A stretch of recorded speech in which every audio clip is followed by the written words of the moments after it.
Hi there, farm CEOs, people that have now joined business in agriculture. Yeah, I'm excited. I want to talk about that.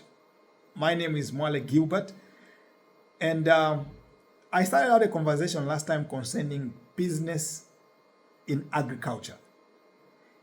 And on that thought, I would like to present to us to say that with all the examples I gave last time on how you need to do your numbers, how you need to plan and all, I have realized that most of us have forgotten or don't take the time to differentiate just what agriculture is by itself and the idea of it being done as a business.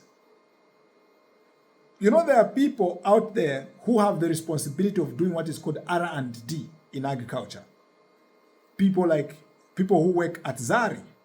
People who work at ZARI on a daily basis, regular basis. Their responsibility is to determine what more, what other better species of crops and all such kind of things they can produce.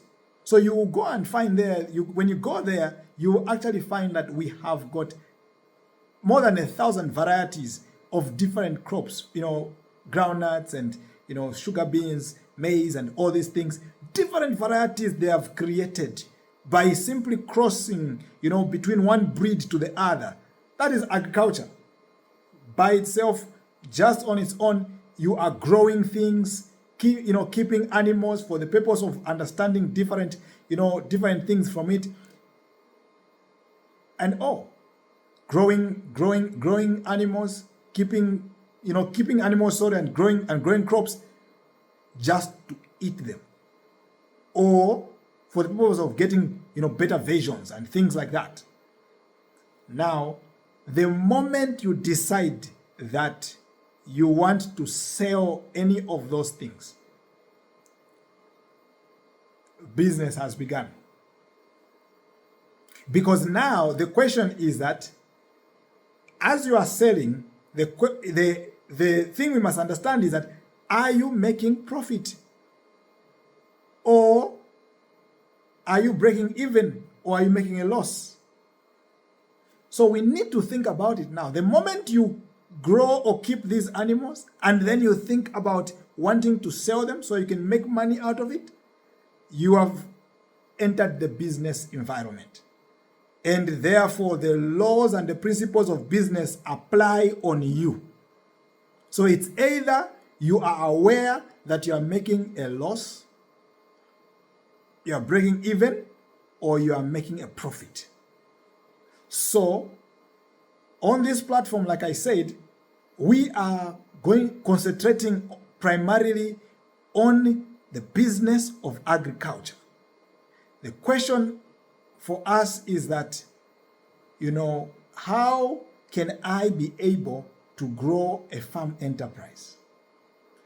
How can I be able to get an enterprise for beef, pigs, goats, sheep, vegetables, certain particular crops? If you're going to go into maize, soybeans, any of these things, how can you grow an enterprise? Not just farming for fun. It's okay to do that for fun, and if that's what you do, that I don't think this is your platform. Let me just be nice about that. To say, I don't think you are the person I'm talking to. You can actually turn this off or share it with someone else who is looking at this as a business, because that's the one I want here.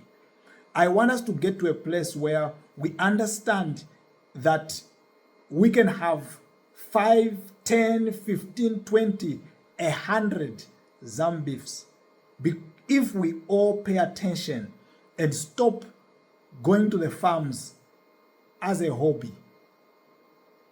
Do it right. Pay attention to the numbers. Pay attention to market. Is that you need to understand these cows that you are keeping. Is it for milk? Is it for beef? Okay? If it's for beef, who buys these cattle? Where do they buy them from? At how much do they buy them at? What's the weight, the average weight they expect you to have them at? And then obviously, the technical component, you can never run away from it. And that's not my point when I say this is a business conversation.